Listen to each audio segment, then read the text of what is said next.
There's been a significant rise in senseless killings in taverns and townships that's left citizens living in fear. In the past few weeks alone, there have been mass shootings in Katlehong, Soweto, Pietermaritzburg and Khayelitsha.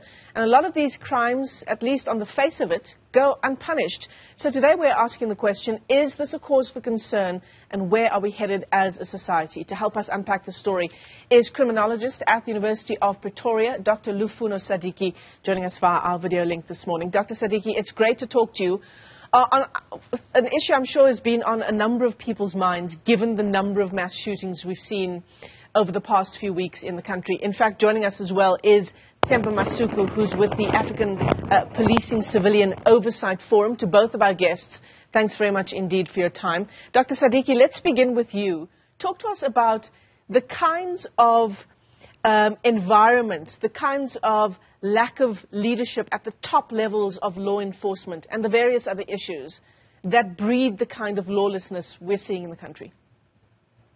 Good morning, and thank you so much for having me. Thank you for your question.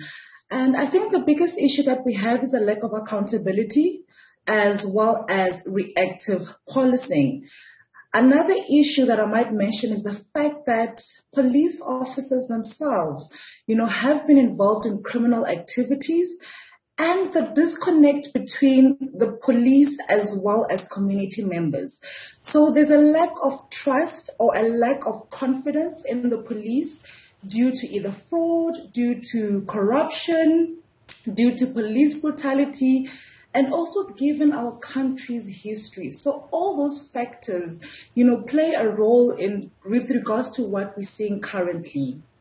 Themba, I want to bring you into the discussion insofar as where the police fits into the kinds of scenarios that we're unpacking today. What comes to mind is Police Minister Cele and his response to Ian Cameron that took place at a meeting that was being held in Khayelitsha, I believe it was, in response to some of the mass shootings we've seen happening in that area in Cape Town. He was very angry at being asked a number of questions. Does that point to the sort of kind of leadership we're seeing in the top echelons of police, and are you concerned? Good morning, and thank you very much for having me.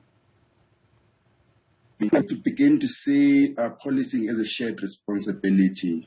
In as much as the police play a very central role in providing policing in this country, it is a shared responsibility between police and communities.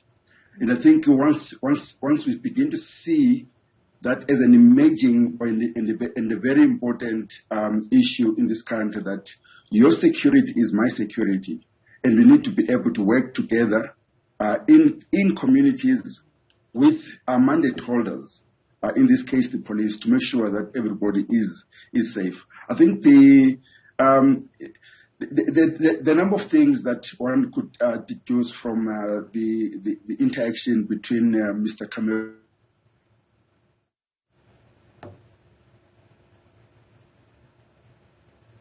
Themba, we are battling with your connection. Perhaps, Lufuno, let's bring you back into the conversation here and talk to us about, what you make of, I know Themba's yet to finish his thought, but what you make of that idea that policing is a shared responsibility, that the community must also come to the party insofar as ensuring their own safety is concerned.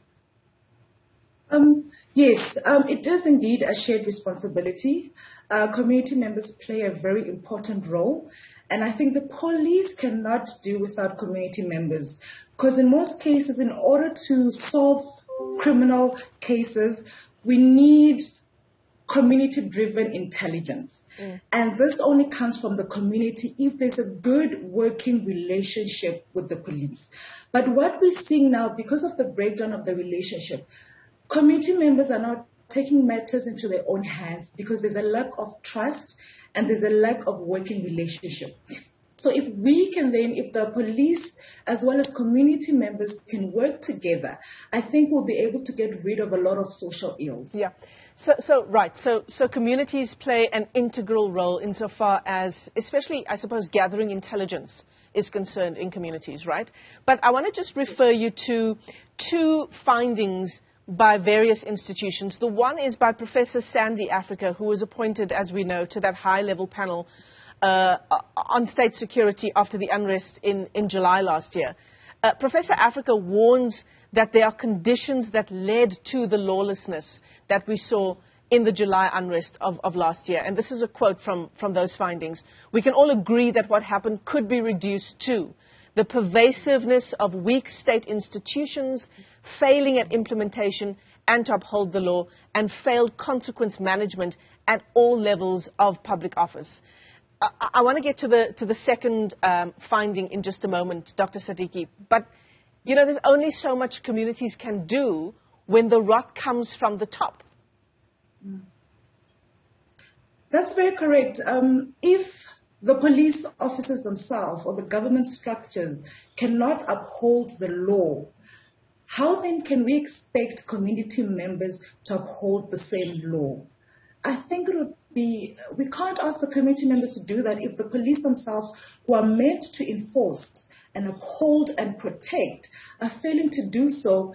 Then it leaves matters into the hands of the community. Yeah, certainly. Themba, I know you're back on the line with us, not via our video link, but on our phone lines. We're discussing various findings insofar as the operational level of police is concerned. The Institute for Security Studies, Themba, last year saying that the SAPS leadership has now been in crisis for more than a decade, that crime intelligence is not functioning optimally. How do we read all of what's happening at the top echelons of police and law enforcement insofar as what's unfolding in the country at the moment and even over the past year insofar as the July unrest of last year is concerned? Yes, absolutely. I agree with the findings from the Institute for Security Studies on the issue of leadership crisis. I think we've had a crisis at that level for several years now, and the results are there for everybody to see. That when leadership is not cohesive, when leadership is not singing from the same hymn book, there are issues that there's manifestation on the ground around lack of cohesion and failure of command and control and ability of police officers to deliver on what they're supposed to be doing because of that instability. I think what we're seeing a bit of a shift at that leadership level. With the changes that are happening and with the appointments that are taking place. And I think that accords better. We should be able to see a shift in terms of cohesion at that level, and that should be able also to translate better in terms of the boots on the ground. But remember, as I was trying to say previously, that policing should be a shared responsibility. I think the way we are failing as a country is addressing those huge inequalities that exist in society. There are a number of risk factors, unfortunately, that will continue to pose a serious policing challenge. We know, for example, there are 10,000 recruits that are coming through, and they're going to be added into communities. But that on itself would not be enough to address the fundamentals that produce insecurity or these risk. There are just too many policing challenges for police on their own to address. Yeah, certainly. Dr. Sadiki, I just want your final comments about the reason why we're having this discussion, this environment of supposed lawlessness in the country. I mean, what's the worst case scenario for the months to come if we don't see real consequences, for example, for the mass shootings that we've seen around the country? I believe it's going to get worse. We've seen with the stats that were released in June with regards to the first quarter, where there was a 22% increase in murder as well as other violent crimes. So if the police and the necessary structures don't effect proper policing, visible policing, targeted policing, we might see an escalation in these crimes because we've seen that it's been so brutal as well as violent. So the police need to take more action, more proactive policing. We can't have our ministers only appearing in high cases or in cases when the crime has already taken place. For those, seconds, we need more visible policing. And I think with the budget cuts, I think that's going to continue to affect us tremendously. And of course, putting aside political agendas, to both of our guests, let me thank you for your time this morning and weighing in on this incredibly important discussion is criminologist at the University of Pretoria, Dr. Lufuno Sadiki, and from the African Policing Oversight Forum, Themba Masuku. Thanks very much indeed.